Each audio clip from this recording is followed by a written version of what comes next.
میں ہوں احسان اللہ سنبل اور آپ دیکھ رہے ہیں میرا official YouTube channel explore with Ehsan Sumbul. محترم ناظرین، ہم اپنی سلسلہ گفتگو جس میں ہم 21 سینچری میں ایگزسٹینشیل کرائسس کا ذکر کر رہے ہیں، آج اس کی ایپیسوڈ نمبر 3 ہے۔ گزشتہ ایپیسوڈ میں ہم نے ایکولوجیکل کلیپس یعنی کہ ماحولیاتی نظام کی تباہی کہ وہ کس طرح سے ہیومنس کے لیے 21ویں صدی میں تھریٹ بن چکی ہے، اس پہ ہم نے بڑی سیر حاصل گفتگو کی تھی، مختلف پہلوؤں سے اس پر روشنی ڈالی تھی، آیا کہ وہ حقیقت تھی یا فسانہ۔ اسی طرح آج کی ایپیسوڈ میں ہم نیوکلیر وار یعنی کہ ایٹمی جنگ یا تھرڈ ورلڈ وار جو بن سکتی ہے، اس کی طرف جا سکتی ہے، اس کی جو ہے وہ ڈفرینٹ آسپیکٹس پہ اس پر روشنی ڈالیں گے اور سمجھنے کی کوشش کریں گے کہ کس طرح سے جو ہے وہ نیوکلیر وار ہمارے لیے 21ویں صدی میں جو ہے وہ خطرہ بن چکی ہے۔ آپ نے پچھلے کچھ عرصے میں تیسری جنگ عظیم یا تھرڈ ورلڈ وار کا لازمی سنا ہوگا ڈفرینٹ ویلاگس کے ذریعے۔ گزشتہ صدی جو کہ 20ویں صدی ہے، بنی نوع انسان نے اس میں 2 بڑی جنگیں دیکھی ہیں اور بے شمار لوگ لقمہ اجل بنے ہیں۔ پہلی جنگ عظیم جو کہ جولائی 1914 سے نومبر 1918 تک چلی، اور دوسری جنگ عظیم جو کہ ستمبر 1939 سے ستمبر 1945 تک چلی، زیادہ تر روایتی ہتھیاروں سے لڑی گئیں۔ زیادہ تر کا لفظ میں نے اس لیے استعمال کیا ہے کہ دوسری جنگ عظیم میں جب جرمنی جنگ ہار چکا تھا اور جاپان جو کہ جرمنی کا اتحادی تھا اس نے سرنڈر کرنے سے انکار کر دیا، تو امریکہ بہادر نے جاپان کے شہر ہیروشیما اور ناگاساکی پر 6 اگست اور 9 اگست 1945 کو بالترتیب بم گرائے۔ ہیروشیما میں جو ٹوٹل اموات تھیں وہ 1,35,000 اور ناگاساکی کی ٹوٹل اموات 64,000 تھیں، اور یہ تمام انسان پلک جھپکنے میں ہی جو ہے وہ لقمہ اجل بن گئے۔ اور اس ایٹمی حملے کے جو مضر صحت اثرات ہیں وہ ان کی نسلوں میں آج بھی پائے جاتے ہیں، وہ ہم ڈفرینٹ جو ہے وہ تصاویر کی شکل میں دیکھ سکتے ہیں۔ دھماکہ خیز مواد جو کہ چین کی تہذیب نے آج سے 1000 سال قبل ایجاد کر لیا تھا، اور فزکس بھی اسی طرح جو ہے وہ ہزاروں سال پہلے سے اس کے قوانین، اس کی ابحاث جو ہے وہ زیر بحث رہی ہیں۔ اسی کے ساتھ 20ویں صدی کے عظیم سائنسدان آئنسٹائن کی تھیوری آف اسپیشل ریلیٹیوٹی تک، اور پھر ایٹم کے نیوکلیس کو توڑ کر لاتعداد انرجیز کو حاصل کرنے، اور پھر اسی اثناء میں فرینکلن ڈی روزویلٹ کی طرف سے پروجیکٹ منہیٹن کی منظوری، اور جولائی 16 1945 کو نیو میکسیکو کے ایک صحرا میں کامیاب تجربہ کرنے تک، ایک ایٹم سے لے کر ایٹامک بم کی دریافت تک کا سفر بے شمار تجربات، مشاہدات اور سیاسی چالوں کا مرہون منت ہے۔ اور میدان جنگ میں ان ایٹمی ہتھیاروں جن کا نام لٹل بوائے اور فیٹ مین تھا، ان کا کامیاب تجربہ جاپانی قوم پر دوسری جنگ عظیم کے آخر پر کیا گیا، اور جاپان کو امریکہ بہادر کے سامنے گھٹنے ٹیکنے پر مجبور کر دیا گیا۔ دوسری جنگ عظیم کے اختتام پر عالمی دنیا اپنے نئے سیاسی، سماجی، معاشی اور معاشرتی جو ہے وہ سفر پر روانہ ہوئی، جس میں 2 بڑے کھلاڑی تھے، سوویت یونین اور امریکہ۔ دنیا کے امن کو خطرہ اس وقت شروع ہوا جب سرد جنگ کے دوران یہ بڑی طاقتیں ایٹمی ہتھیاروں کی دوڑ میں شامل ہو گئیں۔ یہ دوڑ اس وقت شروع ہوئی جب سوویت یونین نے 1949 میں ایٹمی ہتھیاروں کا کامیاب تجربہ کیا، اور اس کا جواب امریکہ نے زیادہ ایڈوانس تھرمو نیوکلیر ویپنز کے پروگرام کے آغاز سے دیا۔ اسی سرد جنگ کے دوران 1952 میں برطانیہ، 1960 میں فرانس، 1964 میں چین، 1974 میں انڈیا، اور پھر 1998 میں اسلامی جمہوریہ پاکستان اور 2006 میں شمالی کوریا نے ایٹمی ہتھیار حاصل کیے۔ یہ خیال کیا جاتا ہے کہ اسرائیل کے پاس بھی ایٹمی ہتھیار ہیں، جس کا آغاز انہوں نے امریکہ کے تعاون سے مڈ 50s میں کیا تھا، تاہم آفیشلی اسرائیل نے اس کا اعلان نہیں کیا۔ سرد جنگ کے دوران سب سے خطرناک موڑ اس وقت آیا جب سوویت یونین نے 1962 میں جو ہے وہ کیوبا میں امریکہ سے جو کہ 90 میل کی دوری پر تھا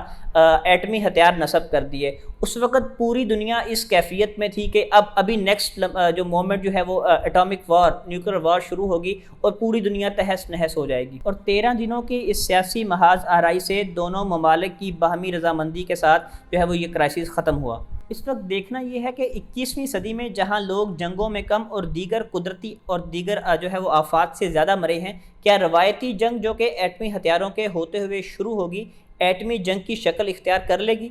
اس بارے میں عموماً 2 آراء پائی جاتی ہیں۔ کچھ کا کہنا ہے کہ آج دنیا ہے وہ ماڈرن اور گلوبلائزڈ ہو چکی ہے، اس لیے ایٹمی جنگ کا ہونا ممکن نہیں ہے۔ کچھ لوگوں کا کہنا ہے کہ ممکن تو ہے مگر شاید موجودہ حالات میں یا مستقبل قریب میں کوئی ایسی جنگ نہ ہو، مگر حالات ایسے بن رہے ہیں کہ انسان پھر سے اپنی فطرت کو دہرائے گا اور تاریخ سے سبق نہیں حاصل کرے گا۔ سامعین، اگر انسان کی تاریخ پر نظر دوڑائیں تو ایگریکلچرل معاشرے میں جو اموات ہیں ہیومن وائلنس کی وجہ سے وہ 15% ہوا کرتی تھی، اور اگر ہم پھر 20ویں صدی میں آ جائیں تو وہ کم ہو کر 5%، اور 21ویں صدی میں 1% پر آ گیا یہ فگر۔ یہ ان دلائل میں سے ایک ہے جن کے نزدیک 21ویں صدی میں جو ہے وہ جنگ ناممکن ہے۔ دوسری دلیل یہ ہے کہ پہلے بادشاہتیں یا ریاستیں سیاسی قوت اور معاشی استحکام کے لیے جنگیں کیا کرتی تھیں، چاہے جرمنی کی آسٹریا ہنگری یا فرانس پر فتح ہو، یا جاپان کی چائنا اور روس پر فتح، برطانیہ کا امریکہ، افریقہ اور بر صغیر پر قبضہ ہو، یا فرانس اور دیگر یورپی طاقتوں کا کرۂ ارضی کے دوسرے خطوں پر تسلط۔ اور تیسرا پوائنٹ یہ ہے کہ ماضی قریب میں جو بڑی فتح ہوئی ہے وہ سوویت یونین کا کلیپس ہے یونائٹڈ اسٹیٹس آف امریکہ کے خلاف، اور وہ کلیپس جو ہے وہ ایٹمی جنگ یا کوئی کنونشنل وار کے ذریعے میں نہیں آیا، البتہ اس کے جو ہے معاشی اسباب ضرور موجود ہیں۔ فورتھ پوائنٹ جو اسی ضمن میں ہے وہ یہ ہے کہ چائنا کی معاشی ترقی اور دنیا کے نقشے پر عالمی طاقت کے طور پر ابھرنا معاشی ہے، روایتی جنگ نہیں ہے، اور یہی سبق جاپان، جرمنی اور اٹلی نے 1945 کے بعد سیکھا ہے۔ مشرق وسطی میں بھی ایران، عراق اور 1967 کی اسرائیل عرب وار، جس میں اسرائیل نے فلسطین کے کچھ حصے پر قبضہ کر لیا، اس کے علاوہ کوئی بڑی جنگ نظر نہیں آتی اور کوئی بڑی فتح نظر نہیں آتی۔ تاہم خطے کی جو پاورز ہیں انہوں نے یہ فیصلہ کیا ہے کہ ہمیں ڈائریکٹ کسی کانفلکٹ میں نہیں جانا، البتہ پراکسیز کے ذریعے اپنا کام چلانا ہے۔ یہ تمام دلائل ان باتوں میں سے ہیں جن کے نزدیک 21 سینچری میں جو ہے وہ نیوکلیر وار یا کنونشنل وار نہیں ہو سکتی، مگر ان تمام دلائل کے باوجود وہ لوگ جو تاریخ کا مطالعہ نہایت باریک بینی سے کرتے ہیں اس بات کو اس حد تک تو مانتے ہیں مستقبل قریب میں جو ہے وہ شاید ایسی کوئی جنگ نہ ہو جو پوری دنیا کو اپنی لپیٹ میں لے لے، مگر اس حقیقت کو رول آؤٹ نہیں کیا جا سکتا کہ جنگ ہوگی نہیں۔ 21ویں صدی میں انسانی بقا کو درپیش چیلنجز میں سے نمایاں اور اہمیت کا حامل نیوکلیر وار کا چیلنج ہے۔ وہ کس طرح ہے؟ 21ویں صدی میں اس وقت بین الاقوامی سطح پر کچھ ایسے تنازعات چل رہے ہیں جن کے ختم ہونے کا تقریباً مستقبل میں کوئی امکان نظر نہیں آتا، اور یہ بین الاقوامی سطح پر مزید پریشانیوں کا سبب بنیں گے، اور لگتا یوں ہے کہ کوئی خاص قسم کا سٹیج تیار ہو رہا ہے۔ پہلے نمبر پر اگر ہم مشرق وسطی میں جاری طاقتوں کی پراکسی وارز کو دیکھیں تو حالات کسی بھی وقت جو ہے وہ بگڑ سکتے ہیں، اور تقریباً پوری دنیا اس سے اثر انداز ہوگی۔ مشرق وسطی میں اسرائیل جیسا ملک اپنا ایک خاص وجود اور اثر و رسوخ رکھتا ہے۔ دوسرے نمبر پر اگر مسئلہ کشمیر پر نظر ڈالیں تو یہ ایٹمی ممالک کے درمیان تنازع کی وجہ ہے، اور اس مسئلہ کو لے کر دونوں ممالک کے مابین روایتی جنگیں ہو چکی ہیں، اور گاہے بگاہے معاملات سنگین ہو جاتے ہیں۔ اسلامی جمہوریہ پاکستان بھارت سے نسبتاً چھوٹا مگر ایٹمی ملک ہے، اور ایٹمی طاقت حاصل کرنے کی ایک ہی وجہ ہے، اور وہ ہے ریجن کے اندر بیلنس آف پاور۔ اگر نیبرز کی طرف سے کوئی ایسا ایڈونچر ہوتا ہے تو اس کا جو ریپرکشنز ہیں وہ پوری دنیا برداشت کرے گی۔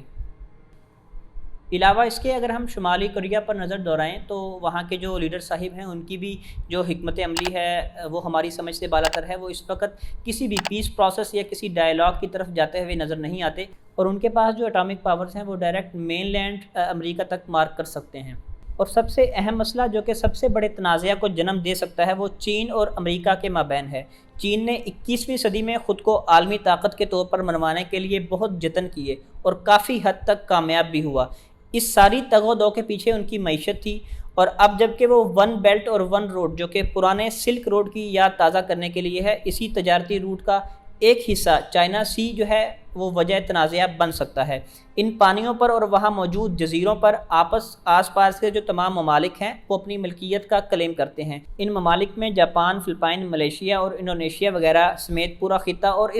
ان تمام ممالک کا جو ٹلٹ ہے وہ ٹورڈز USA ہے، اور امریکہ بھی اس پورے خطے میں اپنی ملٹری پریزنس رکھتا ہے۔ اسی کے ساتھ عوامی جمہوریہ چین نے بھی ان جزیروں پر اپنے جو ہے وہ فوجی اڈے تعمیر کرنا شروع کر دیے ہیں۔ علاوہ اس کے اس پورے ریجن کے اندر ساؤتھ چائنا سی میں جو ہے وہ نیچرل ریسورسز بھی جو ہے وہ بڑی وافر مقدار میں موجود ہیں۔ ان تمام تنازعات کے علاوہ ایک اور ممکنہ پریشان کن جو مسئلہ ہے وہ ٹیررسٹ کا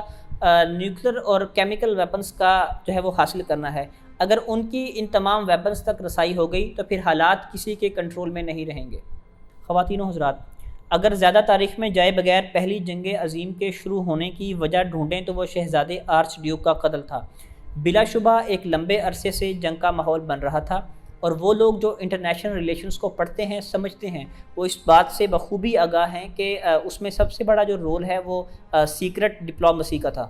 ہم سیکنڈ ورلڈ وار پر نظر ڈالتے ہیں تو اس کی امیڈیٹ کاز جرمنی کا پولینڈ پر حملہ تھا۔ بلا شبہ پہلی جنگ عظیم کے خاتمے کے ساتھ ہی دوسری جنگ عظیم کے حالات بننا شروع ہو چکے ہوئے تھے۔ اس لیے 21ویں صدی میں جب ماڈرن کیمیائی ہتھیاروں کی بہتات ہے اور تقریباً تمام اہم خطوں پر جو ہے وہ کانفلکٹس اور تنازعات چل رہے ہیں، اور وہ تنازعات ایٹامک پاورز کے درمیان ہیں، تو اس حالات میں اس صدی میں جو بڑے چیلنجز میں سے ایک چیلنج ہے وہ نیوکلیر جنگ کا بھی ہے۔ ویورز، ہم اپنے تیسری ویڈیو میں جو ہے وہ ٹیکنالوجیکل چیلنج کہ کس طرح سے ٹیکنالوجی ہماری پولیٹیکل، سوشل اور اکنامک لائف کو ڈسرپٹ کر سکتی ہے، اس پر روشنی ڈالیں گے۔ Stay tune with the channel, subscribe کرنا مت بھولیں اور بیل آئیکن کو دبا دیں۔ شکریہ، السلام علیکم۔